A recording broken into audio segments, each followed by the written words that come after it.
do Senhor. Deu para aquecer algo? Amém? Glória a Deus. Louvado seja o nome do Senhor. Nós louvamos a Deus por mais uma oportunidade na sua casa.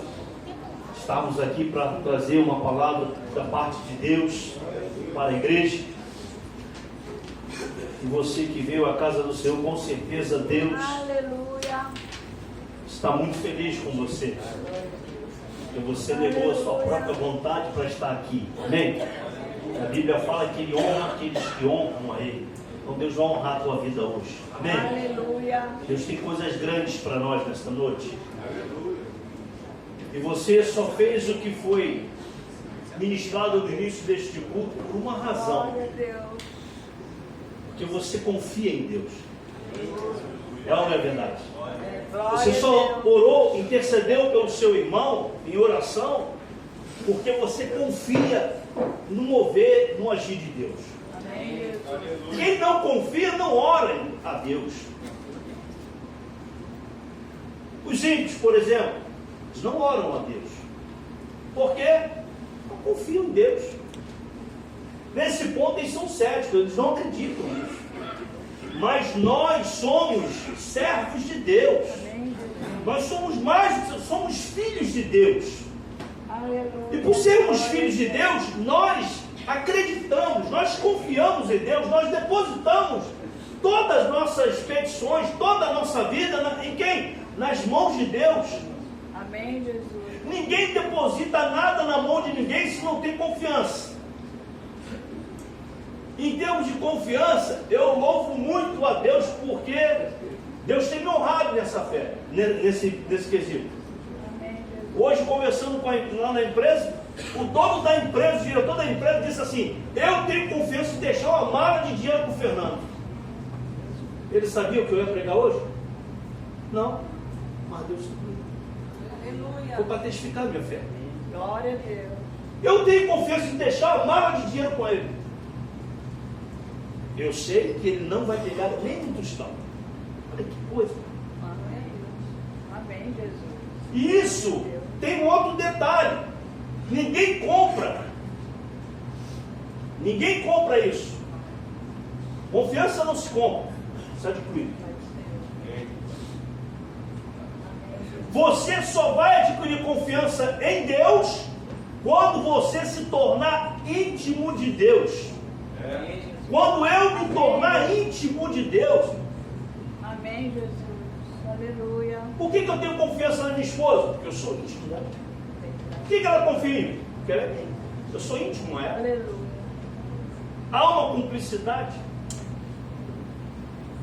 Então, para eu e você termos essa confiança, nós temos que nos achegar a Deus. Por isso que no início eu disse, nós vamos orar uns pelos outros. Por quê? Você orou pelo teu irmão por dois motivos. Primeiro, porque você ama o teu irmão. E se você não ama, comece a amar, porque senão tu não vai para o céu. Porque a Bíblia diz que você é assassino. Amém, Jesus. Então, por favor, se tu é bicudo com seu irmão, deixa de ser bicudo com ele. Eu vou te dar um conselho, faz isso correndo, porque Jesus está voltando a qualquer momento. Amém, Jesus. Eu creio nisso.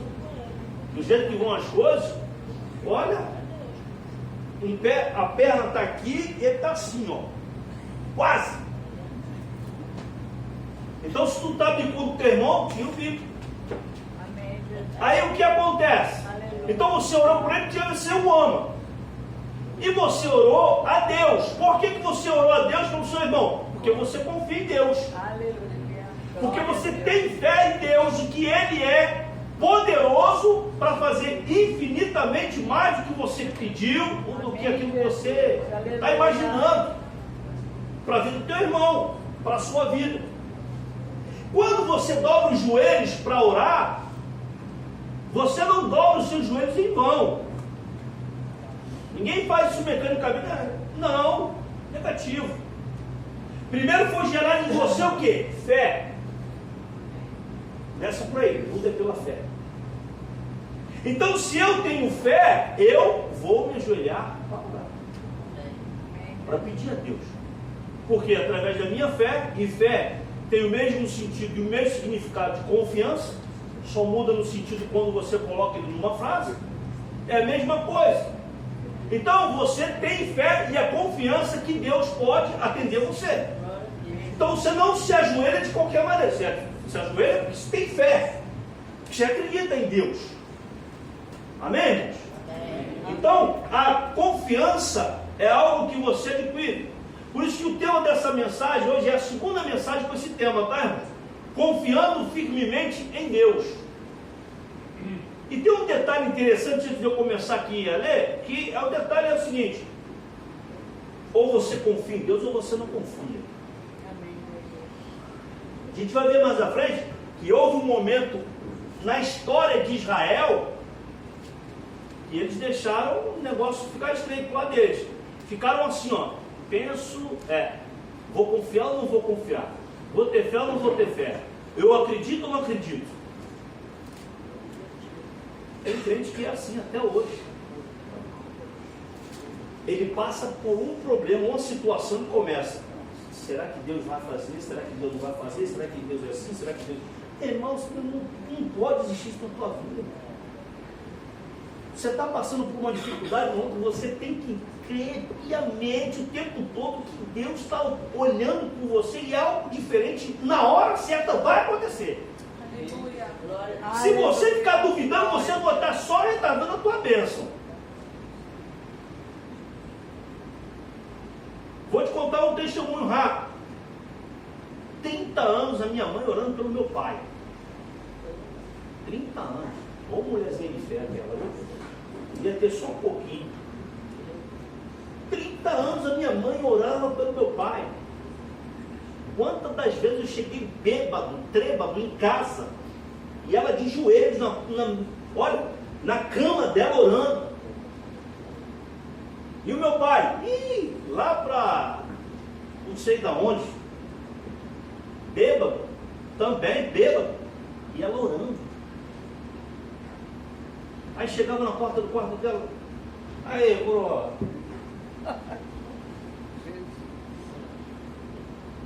benção. Ia pro quarto. Deus te abençoe, meu filho. Deus vai te libertar um dia.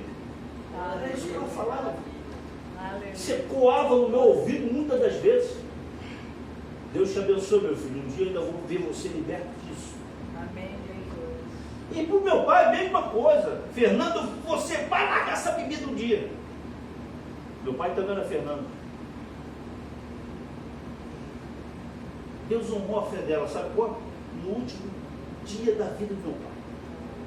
Quem Deus usou para ir lá? Eu. Já estava convertido. Fui lá conversar com ele. Ele, uma semana em coma, saiu do coma justamente no dia em que eu fui no hospital. Acredite se quiser, porque eu também orava por ele. No domingo, antes de eu ir lá no hospital, eu aqui na igreja eu orava assim: Senhor, em nome de Jesus, tira ele do coma, Pai, para eu pregar para ele. Meu Deus, você faz isso porque você tem fé, porque você confia, não é verdade? E eu orava desse jeito, irmão. O que aconteceu? Eu fui numa terça ou numa quarta-feira, subi na serra, meu carro quebrou, eu falei: vou assim mesmo. Desci a serra, já para o carro, e vamos embora, que o carro já era velho. Mas foi que foi. Quando chegou lá, conversei com os médicos: ele estava em coma, mas ele hoje não está em coma, ele saiu do coma. Eu falei: mas como é que é isso? Eu era novo convertido. Preguei para ele, ele aceitou a Jesus. Saí de lá, no outro dia, meus irmãos, eu estou contando isso para avivar a tua fé, é verdade. 2 dias depois ele entrou em coma e morreu. E aí?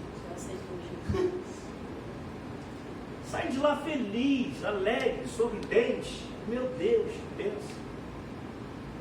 E eu sei que um dia nós iremos nos encontrar na glória. Então, você não pode deixar que as circunstâncias venham afundar a sua confiança e a sua fé em Deus. Glória a Deus. Amém, Jesus. Pastor, você não sabe de nada, está falando aí de boca para fora, não sabe nem o que eu estou passando, meu irmão. Você tem lenço? Depois, se tu quiser, a gente vai lá atrás, eu conto para tu chorar, eu contar as minhas. Mas nem por isso eu deixei de crer e de confiar em Deus. você também não pode deixar de crer e confiar em Deus, que você está passando por uma luta. Amém, irmãos? Amém, irmão. Nós temos que acreditar que Deus é poderoso. Né? A confiança é descrita como sendo crédito de fé. Tem gente que não dá mais esse crédito para Deus. E crente ainda por cima. Uma pessoa digna de confiança é uma pessoa honrada. Sobre quem não há suspeita. Não há suspeita quando você dá um crédito de fé para aquela pessoa.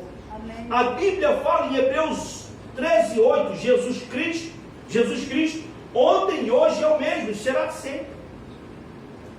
Malaquias 3:6 diz, porque eu, o Senhor, não mudo. Então Deus não muda. Se Ele te prometeu algo, Ele vai realizar. Glória a Deus. Pastor, já perdi a confiança. Não perca essa confiança e essa fé, porque Deus vai realizar. Amém, Jesus. E uma das maiores disciplinas que o homem precisa aprender é confiar em Deus, independente das circunstâncias existenciais da sua vida. Aleluia. Em nossos dias, o homem que confia em Deus, isso é uma verdade absoluta, é visto pelo mundo como uma pessoa simples, de personalidade fraca, e que não tem a capacidade de se virar sozinho. Existe até a alegação de que a fé cristã são para os fracos. Não, ele é fraco, por isso que ele é cristão. Ou ele é pobre. Ou então tem pouca instrução, estudou pouco, por isso que ele é crente. Quem já ouviu isso? Diga bem. Amém. Todo mundo já ouviu isso. Ou então eles começam a dizer assim, não, ser crente é só para aqueles que já matou, roubou, estupou, fez tudo isso, agora ele é crente. Agora ele confia em Deus, agora ele fala que ele é servo de Deus. Glória a Deus por isso, né?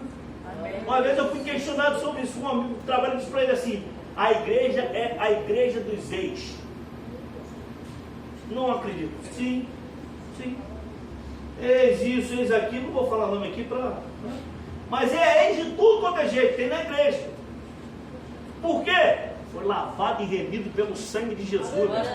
Só por isso. Glória a Deus. Você não acredita? Então tudo bem, quer que eu te conte a minha história? Então tá bom. O meu apelido era pudim e cachaça. Tá bom para você? Quer que eu continue? Não, então tá bom. Então acaba o assunto. Porque eles sabem que na verdade o único que pode libertar um ser humano, que pode dar uma nova vida, é Jesus. Aleluia. Não é clínica de recuperação daquilo, não é nada disso. Pode ajudar? Pode, até muito. Não vou tirar também o mérito dessas instituições, mas quem liberta, quem faz a obra regeneradora é Deus. Não tem outro. É o Senhor através do seu Espírito, meu irmão. Por isso que nós devemos confiar que Deus, Ele pode mudar quadros mais caóticos que você possa estar passando e imaginando. Nós, os crentes em Cristo Jesus, temos total confiança em Deus. Nós não podemos perder essa confiança, pois Ele é fiel, soberano, misericordioso e imutável. Então, todas as vezes que vierem dúvida no seu coração, você precisa ter na sua mente que Ele é misericordioso, que Ele é soberano e que Ele é imutável. Pastor, e o que significa confiança? Primeiro, segurança íntima de procedimento. Segundo, crédito, fé. Terceiro, boa fama. Quarto, segurança. Quinto, esperança firme. E sexto, familiaridade. Que coisa bonita assim, né? De todas essas que eu falei aqui, eu gosto mais do familiaridade. Porque só iremos confiar em Deus de verdade quando nos tornarmos familiares a Ele. Amém, Jesus. E como é que isso acontece? Quando eu busco a Deus na leitura da sua palavra, no jejum, na oração e sendo um frequentador dos cultos que a igreja disponibiliza para que a sua igreja possa estar reunida. Aí eu começo a me familiarizar com Deus. Só que tem um detalhe nos dias de hoje, é que muitos crentes não querem tomar posse dessa bênção que Deus disponibilizou para nós. Ele acorda, a primeira coisa que ele pega é o celular, não é a Bíblia. Ou ele sai para trabalhar, ele nem ora a Deus, ele já sai descendo, batendo na porta, chutando um cachorro, não estou atrasado, e vai embora. Fala com ninguém ora. Nem vai lá na esposa e, Thiago, mas até mais tarde, tá aí. Tá? Nem faz isso. Nem faz isso. E aí ele começa o quê? Se afastar. Ele começa a deixar as coisas que Deus disponibilizou e que a sua igreja faça de lado. E Deus espera que seus filhos tenham uma intimidade bem definida com Ele. Uma intimidade que venha chamar a atenção de Deus. Sabe? Aquele momento em que você se ajoelha para orar. Você lê a Bíblia, pastor, mas eu leio, não entendo nada. Peça o Espírito Santo que ele vai iluminar a tua mente. Você vai começar a entender. E um detalhe que impede da nossa familiaridade com Deus é quando nós somos incrédulos. A incredulidade impede o agir de Deus em nossas vidas. Ou seja, eu não vou orar porque não vai acontecer nada, isso daí já está ruim mesmo, tem jeito. Não vou orar para quê? O médico já disse que já está o resultado decretado, final e ponto, acabou. Não, nada disso. Enquanto a vida é esperança, não é isso que fala? E é uma verdade. E é uma verdade porque ainda tem um fôlego de vida, pode começar em todas as áreas. Não é só na vida, não. E Deus espera que seus filhos tenham essa intimidade com Ele. A incredulidade não pode fazer parte da vida do crente. Essa incredulidade tem que cair por terra, em nome de Jesus, amém? Pela confiança no Senhor, os nossos planos podem ser apresentados a Ele e serem realizados. Porque se tem uma coisa que Deus gosta de fazer, é abençoar os seus filhos. Só que houve uma grande, nesses anos que estão passando, houve uma inversão de valores. Muitos crentes não pedem a Deus, exigem que Deus faça, mas Deus não vai fazer. Deus faz segundo a sua vontade, o seu querer, a sua soberania, quando Ele quer, não é quando eu quero, quando você quer. Não é assim, você chega para o seu pai e fala, pai, eu quero, já viu o que? Pelo menos o meu filho é assim, ou um garotinho insistente. Pai, eu compro uma bala para mim ali na casa do biscoito, eu falei, meu filho, agora não dá. Pai, não dá. Compra um biscoito, pai, não dá. Pai, não dá, às vezes falta tempo. Não é verdade? Papai, compra aquilo para mim, não dá, filho. Papai, compra, não dá, rapaz. Aí tem uma hora que tem que engrossar, mas não dá e acabou. Acabou aí. Acabou a conversa. Ou então quando o papai tiver tempo, o papai compra. Aí o crente fica em Deus o tempo todo, botando Deus na parede, exigindo que Deus faz, eu tenho que fazer, estou obrigado a fazer. Deus não é obrigado a fazer nada, meus irmãos. Deus faz pela sua infinita graça. É um favor imerecido, não é porque eu quero, porque você quer. Não, é na hora dele. Aleluia. Existe uma palavra chamada o tempo de Deus, é o Kairos de Deus. Amém. Que você e eu, nós temos que entender que é o tempo dele, não é o meu, não é o seu. Por confiar no Senhor, cremos que o nosso entendimento não é suficiente para resolver todas as situações. Amém. A Bíblia fala em Provérbios 3:5, não preciso lá, vou ler para a gente ganhar tempo. Diz o seguinte: confia no Senhor de todo o teu coração e não te estribes no teu próprio entendimento. Sabe o que é estribar? É você ter segurança. É você ficar firme. Não, então eu não posso ficar firme só no meu entendimento, não. É Deus que vai realizar. Glória a Deus. Aleluia. Amém? Glória a Deus. E a confiança no Senhor faz com que prosperemos. Provérbios 28:25 diz: o cobiçoso levanta contendas, mas o que confia no Senhor prosperará. Glória a Deus. Aleluia. Glória a Deus. Nós precisamos confiar em Deus nos desafios e nas adversidades. O que acontece quando nós somos desafiados, ou então quando nós estamos passando por algum tipo de adversidade, muitas das vezes nós deixamos de confiar. E Deus espera que confiemos nele em todas as situações, mesmo quando estas não nos parecem favoráveis. Você está olhando para a situação e dizendo, vai dar tudo errado aí, esse negócio aí é complicado demais, meu Deus, e agora? É nessa hora que Deus quer ver a sua fé e a minha fé. É essa hora que o próprio Deus, Ele até permite que venhamos a passar, a atravessar, para ver o que passa dentro do meu e do teu coração. Sabe por quê? Você chegar na igreja e falar que está tudo bem, tudo na boa, tu está tranquilo, está tudo favorável ao teu lado, é muito fácil levantar a mão, dar glória a Deus, aleluia, rodopiar, dar cambalhota, faz tudo. E quando aperta um pouquinho? Deus fala assim, vou ver se ele realmente me ama. Vou ver se ele realmente está na minha casa me servindo, se é porque o que eu posso dar para ele ou o que eu represento para ele. Entende? Então, às vezes, Deus permite. E às vezes as lutas e as decepções tentam minar a nossa confiança em Deus. Não é verdade? Tenta minar a nossa confiança. A Bíblia nos mostra muitos exemplos de homens que tiveram grandes dificuldades, mas que permaneceram firmes confiando em Deus. Vamos ver alguns exemplos. Primeiro, rapidinho, José. Olha só, longe de sua família, tentado por sua patroa, rejeitou pecar por confiar em Deus e acabou na cadeia. Por confiar em Deus, não se revoltou com o que parecia o fim da sua vida. E ao ser colocado diante de Faraó, disse que Deus daria solução para o problema que o Egito enfrentaria. Ou seja, confiou em Deus, pois sabia que apenas ele poderia oferecer a solução para a fome, e confiando em Deus, foi vice-governador do Egito. Quando você confia em Deus, quando eu confio em Deus, Deus honra a nossa fé. Deus nos pega e olha, coloca a gente assim, em posição de destaque. Pega cada um de nós e diz assim, ó, você me honrou, eu vou te honrar também, aqui, ó. Aqui. Para todo mundo ver quem é o Deus que você serve. Não é um Deus comum, não é um Deus qualquer que você está servindo, não, meu. Você está seguindo ao Deus, Rei dos Reis, Senhor dos Senhores, meu. Nós estamos servindo o Deus verdadeiro. Aleluia. Não é qualquer Deus.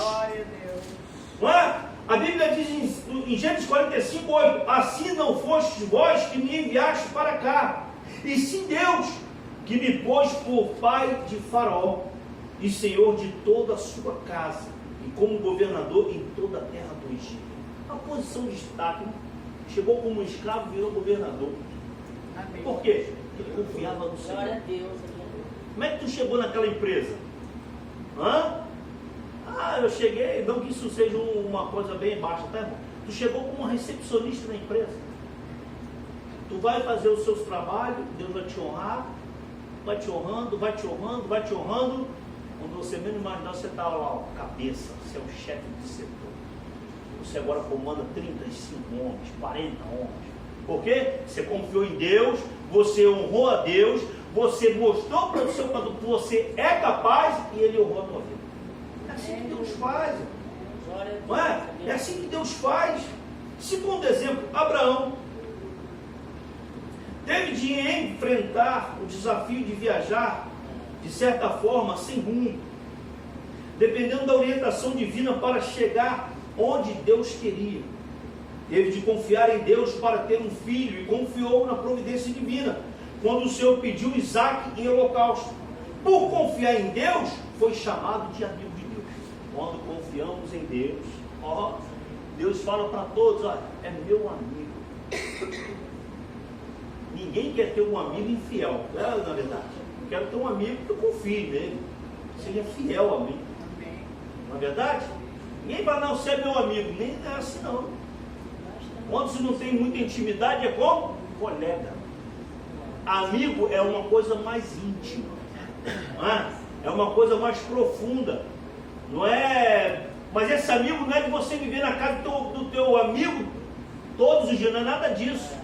É você chorar com ele quando ele estiver chorando, é você se alegrar com ele quando ele estiver alegre, é você interceder pela vida dele, porque ele está esperando uma bênção há muito tempo e está passando uma luta tremenda, e você estende a mão, você ajuda aquele. Isso é amigo. Você emprestar o seu escutador de louvor para esse amigo. E Deus diz, né? Tiago 2,23: e se cumpriu as escrituras, o qual diz: ora, Abraão creu em Deus, e isso lhe foi imputado para a justiça, e foi chamado amigo de Deus. Quem quer ser chamado amigo de Deus, diga amém. Amém. Você precisa confiar em Deus também. Você precisa honrar a Deus.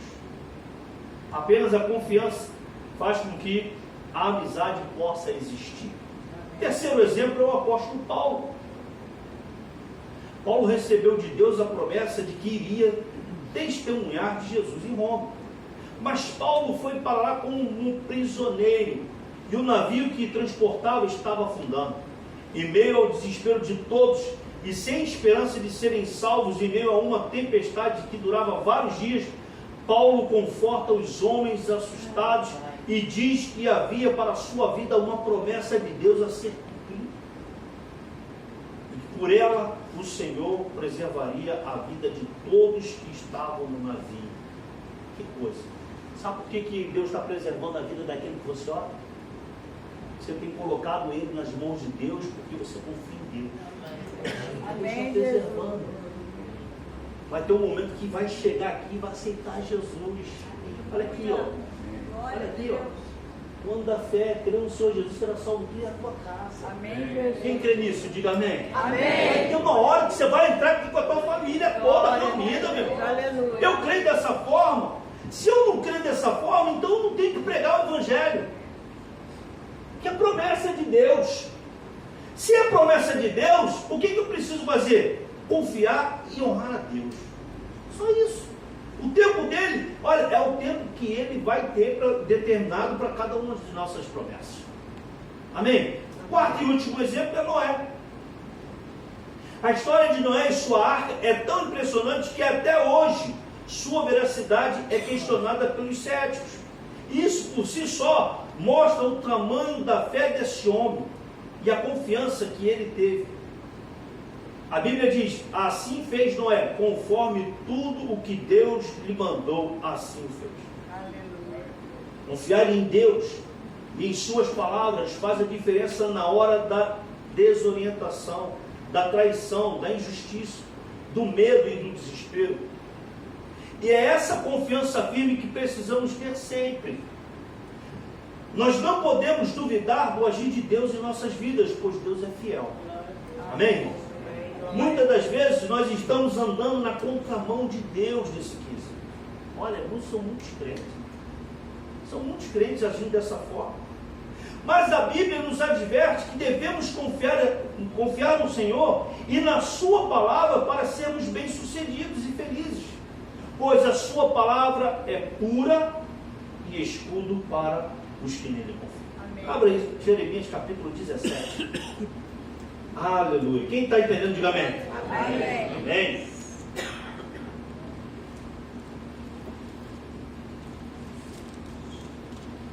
Assim diz o Senhor: maldito o homem que confia no homem, faz da carne mortal o seu braço e aparta o seu coração do Senhor.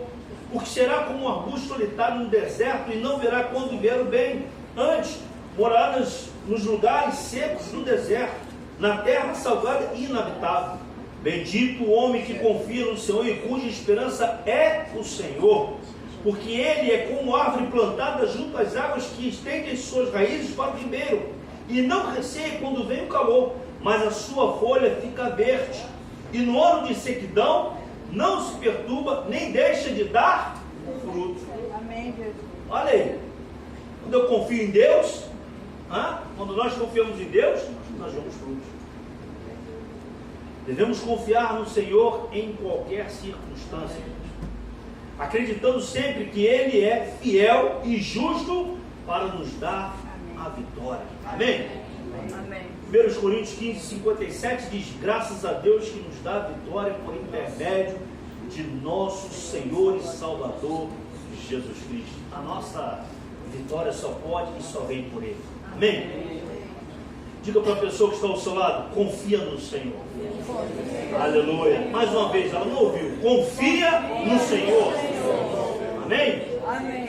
A Bíblia conta a história do povo de Israel no momento em que houve algumas coisas em que aqueles homens começaram a ter pensamentos, ou os seus pensamentos ficarem distantes de Deus, e duvidaram do poder e da soberania de Deus. Muitas das vezes isso aconteceu. Mas o interessante de toda a história bíblica é que sempre haverá os remanescentes. Sempre haverá os remanescentes. Você é um remanescente na sua casa, porque você confia em Deus. Amém? Então você precisa continuar firme na promessa de Deus. Ou seja, aqueles que não se dobram e nem se dobrarão a nenhum tipo de ameaça, a nenhum tipo de intenção do diabo, a nenhum tipo de Baal. Olha, nós não vamos nos dobrar, meu. Elias desafiou o povo a fazer uma escolha. Esse profeta desafiou o povo. Uma escolha definitiva entre seguir a Deus ou Baal. Por quê? Porque nesse momento da história, o pensamento do povo estava de duas formas. A Bíblia fala que eles estavam cocheando entre dois pensamentos. Quando o crente começa a ter esse tipo de pensamento, é porque ele perdeu a confiança. É porque ele perdeu a fé. Ele perdeu a referência. Aí ele começa a ficar, olha, o pensamento anda para um lado e para o outro. O que eu vou fazer agora? Já viu aquela história assim, ó? Tem um prato que você não pode. E tem outro que você pode. Aí você fica assim. Esse ou aqui? Esse ou aqui? Esse ou aqui? Aí ainda faz assim, ó. Duni, duni, de, salamê, mingue. Meu irmão, tem crente que está assim. Tem crente que está sendo apertado e ele fica, puxa vida, eu entrei para a igreja, está pior do que quando não era da igreja. Isso dói muito quando a gente ouve isso, não é? Isso dói muito. Porque você começa a entender que a pessoa veio para a igreja só pensando que Deus poderia solucionar os problemas delas. Na verdade, Deus pode solucionar? Claro que pode. Só que eu tenho, e nós temos que ter esse entendimento, depois que nós somos convertidos e aprendemos, que nós estamos vindo na escola bíblica dominical, estamos sendo orientados pelos nossos irmãos que pregam, que ensinam, de que, olha, eu estou na igreja não pelo que Deus pode me dar. Eu estou na igreja pelo que o Senhor é para a minha vida. Isso se perdeu em muitas igrejas, irmãos. Isso sumiu, na verdade. Porque a pessoa vai para a igreja dizendo o seguinte: não, eu vou para a igreja porque eu vou ganhar uma casa própria. Não, eu vou para a igreja porque se eu estou andando de Chevette, amanhã eu estou andando de Honda Civic, ou então de Corolla. A pessoa vem para a igreja, abre um parênteses, não são em todas as igrejas, em determinadas igrejas. Existem muitos homens de Deus sérios, que pregam a verdade, que pregam a palavra. Amém? Amém. E eu louvo a Deus que essa igreja aqui tem homens sérios que pregam a palavra, ensinam o povo. Ninguém chega aqui e é enganado, não. Aqui é pregada a palavra. Somente a palavra. Então, mas o que acontece? Tem igreja que não é dessa forma. O camarada chega lá e não, eu vou ficar aqui porque Deus pode fazer isso. Que Deus pode... Não vem para a igreja assim, não. Vai para a igreja, chega lá, você reconhece que tu é um pecador. Que você carece da glória de Deus. Que sem Jesus você não era nada, meu irmão. Você era mais um no meio da multidão. Amém. Aí você veio para a igreja, Deus pegou você, te lavou, te limpou, deixou você bonitinho, fez você sentar com os príncipes. Que agora você não é mais um morto vivo andando pela rua, porque você era desse jeito, que a Bíblia fala que nós estávamos mortos nos nossos delitos, nos nossos pecados. Agora não, agora eu tenho vida, eu sou de Jesus. Aleluia. Olha, é diferente. Quando você entra numa igreja, você entende e aprende dessa forma. Mas o que estava acontecendo naquele momento da história de Israel, é que os israelitas achavam que podiam adorar a Deus, o Deus verdadeiro, e também a Baal. Pastor, isso aí não acontece? Ah, meu irmão, acontece. Acontece. Mas ele não vai lá na casa do fulano, lá do Ventania, do não sei o que, não vai. Ele não vai, não. De fato, ele não vai. Mas quando ele chega ali no carro dele, ele sai da igreja, ele liga: quando eu estou aqui, não sei nem essa música. É desse jeito. Aí ele está fazendo o quê? Está servindo a Deus ou a Baal? Fala para mim. Não precisa nem eu falar. Ou então ele, em vez de botar isso, ele bota. Agora até me fugiu disso. Você bota qualquer música lá que não é da igreja, que não é um louvor. E até para botar louvor, tem que filtrar qual louvor que tu vai ouvir, né? Não vai ouvir aquele louvor. Olha meu Jesus, olha meu Senhor, prepare e leva o crente falado. Não ouve isso não. Isso é complicado, não ouve isso não. O louvor desse aí, às vezes toca aí. Não ouve isso também não. Isso é vento, é laço, chuta que é laço. Não é? Então é dessa forma, irmão, as pessoas começam a trocar as coisas de uma forma que não é para ser trocadas, ou fazem as coisas da forma que não é para ser feitas. E Elias pegou e desafiou o povo, porque ele verdadeiramente, ele confiava em Deus. Ele confiava em Deus. Ele sabia em quem depositar a sua verdadeira fé. Tem crente que não sabe. Tem crente que não sabe disso. Lá em 1 Reis, capítulo 18, versículo 28, primeiro livro dos Reis, diz assim, versículo 21. Então Elias chegou a todo o povo e disse: até quando cocheareis entre dois pensamentos? Se o Senhor é Deus, seguiu. Se é Baal, seguiu. Porém o povo nada lhe respondeu. Olha só.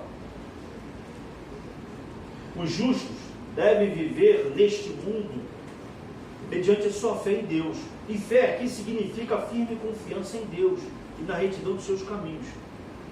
É uma lealdade pessoal a Ele como Senhor e Salvador. É também a perseverança moral para seguir os seus caminhos. O povo de Israel, nesse momento da história, já havia perdido isso há muito tempo, dado as circunstâncias. Fome, sede, sem água, sendo maltratado pelo rei. Quem está vendo a novela aí, sabe o que eu estou dizendo? Está sendo bem retratado isso aí. E aquele povo, na verdade, naquele mesmo dia, Elias desafiou Acabe, os 450 profetas de Baal, os 450 profetas de Aserá, que haviam em Israel. E o desafio consistia em apresentar um sacrifício à divindade que fizesse cair fogo sobre o holocausto. Esse seria o verdadeiro Deus. Meu amado, preste atenção. Você chegar e desafiar uma divindade, principalmente naquela época, era uma coisa muito séria. Porque o negócio não era brincadeira. Então, para uma pessoa chegar e desafiar uma autoridade dessa forma, a pessoa podia pensar o seguinte: esse camarada é maluco, ou ele confia muito em quem ele está depositando essa fé aí, meu. É ou não é verdade? Não era qualquer um não, meu irmão. Ele estava desafiando as potestades. Ele estava desafiando aquele que afrontava ou que estava castigando aquele povo. Então não era qualquer coisa, era coisa séria. E Elias deu prioridade aos falsos profetas, que clamaram e se cortaram durante meio-dia. Vendo-os, Elias zombava deles. Clama aí a teu Deus aí, ó. Pode clamar à vontade. Estou esperando, hein? Estou esperando vocês clamarem a ele. Vê se ele vai fazer alguma coisa com vocês. Elias tinha confiança em Deus. Elias tinha fé em Deus. Se em dado momento faltava confiança para o povo de Israel, sobrava confiança e fé para o profeta Elias. Você sabe que muitas das vezes encosta pessoas perto de você que, olha, ela não tem essa confiança e essa fé que você tem. E sabe muitas das vezes o que acontece? Se você está dando muito ouvido a essas pessoas, ou essas coisas que vêm até você, você vai acabar perdendo a tua confiança e a tua fé. Deu para entender o que eu quis dizer? Então se começa a falar alguma coisa que está te tirando o teu pensamento, irmão, minha irmã, vamos fazer o seguinte, vamos orar. Corta logo mão pela raiz. Com todo amor e carinho, você vai e fala para o seu irmão: não, vamos fazer o seguinte, vamos orar a Deus, deixa essa história para lá. Essa história não, deixa para lá. Vamos fazer o seguinte, vamos crer que Deus vai mudar o quadro. Porque se você der ouvidos, olha, você pode entrar por um caminho que você vai perder a sua fé. Quantas pessoas nós conhecemos que deu ouvido à conversa do diabo e estão desviadas? Eu conheço. Eu tenho certeza que você conhece também. Sabe por quê? Deu ouvidos. E a Bíblia fala que as más conversações, o quê? Corrompem os bons costumes. Então não deixa ninguém corromper os bons costumes que você tem, não, meu. Porque se deixar, você vai perder essa confiança e essa fé em Deus. E olha, um detalhe interessante, isso acontece no momento que você está mais frágil. Isso acontece no momento que você está numa luta tremenda. Isso acontece no momento em que você está numa dificuldade muito grande. Eu já contei isso, contar de novo, de repente alguém não ouviu. Deus está mandando contar. No ano mais ou menos de 2000, eu entrei na igreja em 98. Esse mês está completando 21 anos que eu estou nessa igreja. Para onde glória o nome do Senhor? Amém, Jesus. 21 anos que eu conheci Jesus nessa igreja. Aleluia. Aleluia. Glória a Deus. E aí o que acontece? Em 98 e 99, fui chamado naquele gabinete bem celestial. E aí foi me dado o seguinte: você está sendo ordenado a ser diácono. Em 2000 eu fui ordenado ao diaconato. 8 de outubro de 2000. Aí passou 2001, passou 2002 e havia uma grande promessa na minha vida para eu ser um pastor. Eu nem sabia o que era ser um pastor. Pois bem, o inimigo enviou aqueles abençoados deles, chegavam para mim e falavam assim, eu estava num conflito na minha mente tremendo, tá? Fernando, deixa eu te falar uma coisa, chega aqui, vamos conversar. Pode falar. Olha a conversa. Tu vai ficar do lado do cabeça branca, rapaz? Esse cara não vai te ordenar nunca. Cabeça branca lá, meu irmão, é ele, a família e mais ninguém. Vamos fazer o seguinte, tem uma igreja de um amigo meu, olha só o que eu vou te falar, ali na Muzema, gente boa beça, de lá da Bahia, vou chegar, vou dizer que tu é o diabo, vai demorar 3 meses e vai te ordenar, tu vai ser pastor dele, você vai ser o braço direito dele. Eu falei, é mesmo? Não. Eu falei, não vou não, vou ficar aqui, não vou para lugar nenhum não. Eu não tenho pressa das promessas de Deus na minha vida não, porque a bênção antecipada é maldição. Estou aqui mesmo. Sabe o que aconteceu com esse irmão? Um dia ele levantou para falar um monte de besteira na igreja. Ele foi disciplinado e disse assim, você é para profetizar aqui, agora você tem que ir na escola dominical. Os mais antigos sabem o que eu estou falando, né?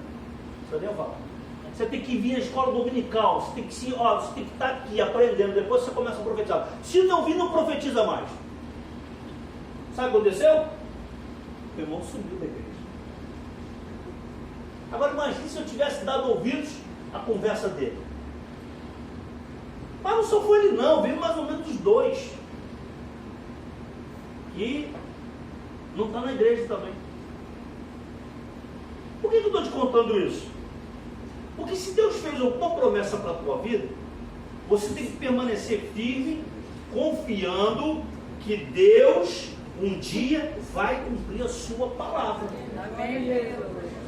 Não precisa você dar ajuda a Deus de nada. Eu vou dar ajudinha a Deus. Deus, vou dar uma de trivela aqui para você, tá? Não precisa. Não precisa disso não, meu.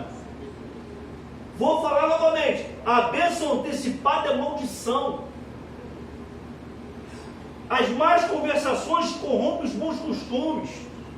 Não dê ouvido a isso não, senão tu vai perder a tua fé, tu vai perder a tua confiança. Se eu tivesse dado ouvido, eu não estava mais aqui. Ou de repente tinha ido e tinha voltado todo quebrado. Com certeza.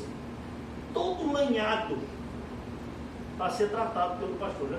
Ia dar trabalho para ele ainda. Nunca dei, espero nunca dar trabalho para ele.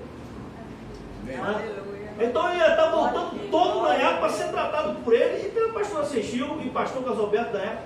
Olha só o problema que eu arrumo para a minha vida. As promessas de Deus, elas vão se cumprir nas nossas vidas se permanecermos confiando na sua palavra, no seu poder e no seu agir.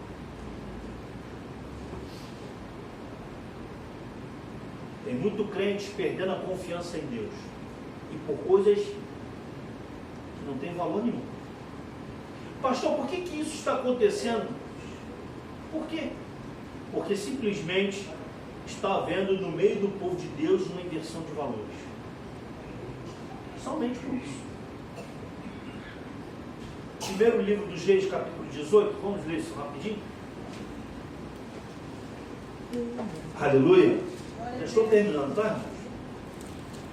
Nós já oramos uns pelos outros, então aí um tempinho, mas nós vamos continuar orando. Deus vai agir no nosso meio. Quem crê, diga amém. Amém. Glória a Deus. Olha só o que diz essa palavra, a palavra do Senhor. Capítulo 18, versículo 30. Então Elias disse a todo o povo: chegai-vos a mim. E todo o povo se chegou a ele. Elias restaurou o altar do Senhor, que estava em ruína. Tomou 12 pedras, segundo o número das tribos dos filhos de Jacó, ao qual viera a palavra do Senhor, dizendo: Israel será o teu nome.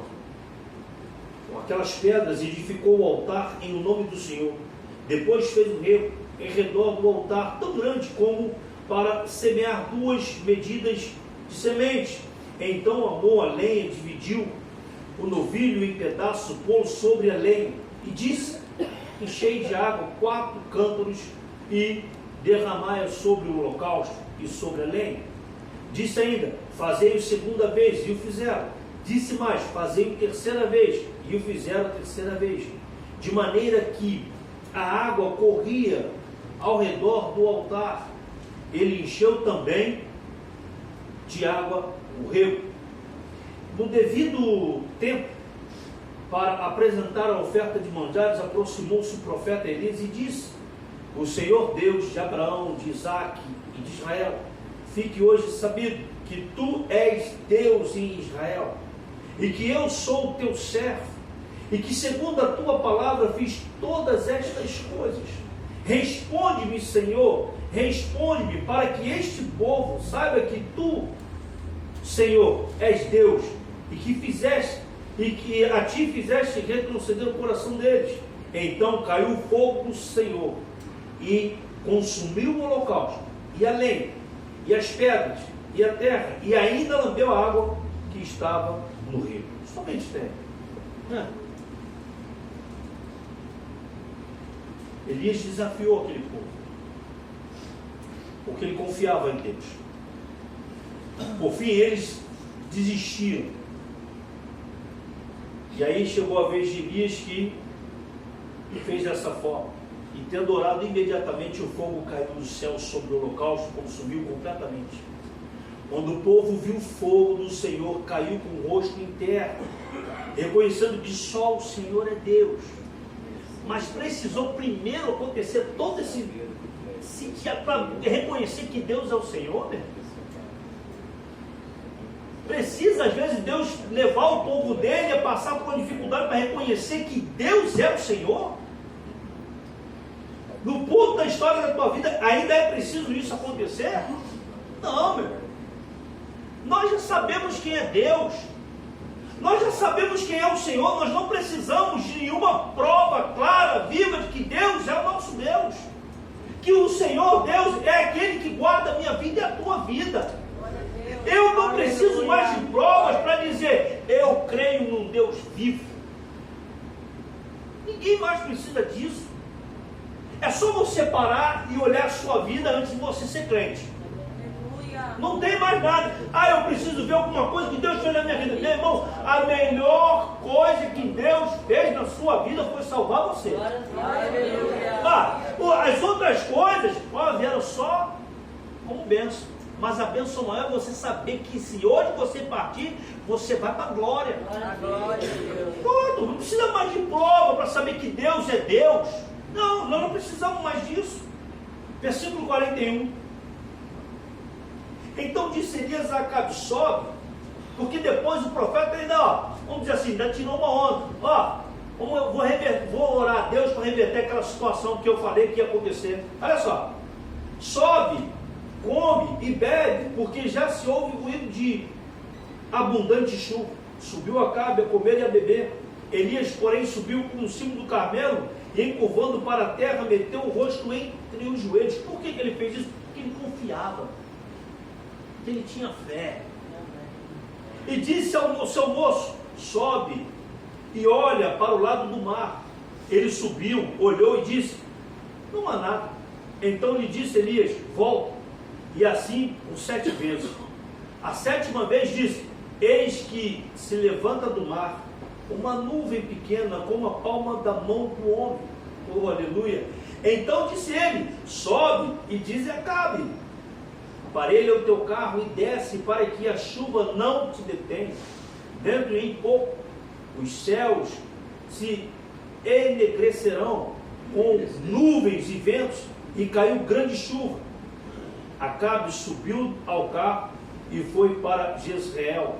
A mão do Senhor veio sobre Elias, o qual cingiu os lombos e correu adiante de Acabe até a entrada de Jezreel. Que coisa!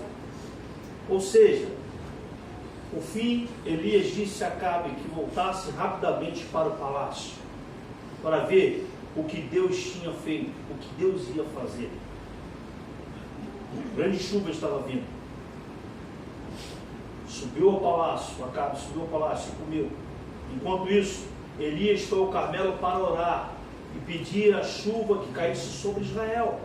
7 vezes ele se inclinou e orou, até que a última vez seu ajudante lhe disse que estava vendo uma pequena nuvem semelhante ao tamanho da mão de homem. O que eu aprendo aqui? É que nós devemos perseverar. Você confia em Deus, aí você ora, não acontece nada, você para de orar. Não, você tem que continuar orando. Amém. Até Deus responder, você tem que estar orando. Eu tenho que estar orando. Por quê? Porque Deus vai honrar a nossa fé. Então Elias se levantou e ordenou que o rei se passasse, porque uma grande chuva estava prestes a cair sobre a nação. O que de fato aconteceu? Que grande homem de Deus, que exemplo foi essa atitude de Elias. A minha oração é para que haja em nós a mesma dedicação, submissão e a mesma confiança e fé em Deus que teve Elias. É certo que se o Senhor encontrar em nós a mesma fé e a mesma confiança, responderá com grandes feitos às nossas orações. Amém. Nesse texto fica clara a confiança que Elias tinha no Deus de Israel. Pois o momento era complicado, era difícil, era caótico, mas o profeta preferiu permanecer firme na presença do verdadeiro Deus. Aleluia. Você é profeta de Deus, você é Glória servo a de Deus. Deus, você tem que ficar firme na presença de Deus. Precisamos ficar firme na presença do Senhor sem ter 2 pensamentos, pois o Senhor não se agrada daqueles que duvidam do seu poder e da sua soberania. Confiar em Deus e em suas palavras faz a diferença na hora da desorientação. Na hora dos problemas, o que vai valer para nós é a nossa fé e a nossa confiança em Deus. Amém, Jesus. É na hora que está mais apertado que Deus vai saber se realmente você confia nele. Glória a Deus. Glória a Deus. Deus tem o melhor para o seu povo, amém? E quem é povo de Deus, diga amém. Amém. Então o segredo é confiar no Senhor em todo tempo, independente das circunstâncias. Você pode estar atravessando uma grande luta, uma grande adversidade sobre a tua vida, sobre a sua família. O segredo é confiar no Senhor e não ficar cocheando entre 2 pensamentos, pois o melhor de Deus está por vir. Amém. Amém? Vamos ficar de pé. Glória a Deus. Glória a Deus. Glória a Deus. Aleluia.